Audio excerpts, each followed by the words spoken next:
ফজরে যান নাই, আল্লাহ বলেছে ফেরেশতাদেরকে, থাক, লিখিস না, জোহরে আসবে। আমার বান্দা তো। আল্লাহ পানি বন্ধ করে দেব? না না না, আমার বান্দা।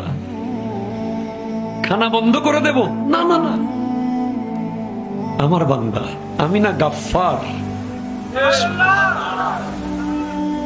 আমি আল্লাহ না ক্ষমাকারী? আল্লাহ দোষগুলো দুনিয়াকে দেখাই দেব? না না না, আমি সাত্তার। রহমতের চাদর দিয়ে ঢেকে রেখেছেন। আপনি জান নাই? আপনাকে হাইয়া আলা সালাহ বলার পর আবার হাইয়া আলাল ফালাহ বলেছেন। হাইয়া আলা সালাহ বললে হতো, ফালাহ কেন বললো? আরে তোর লাভের জন্য আয়। আমি আল্লাহকে তুই সিজদা করবি, লাভটা আমার হবে না, তোর হবে।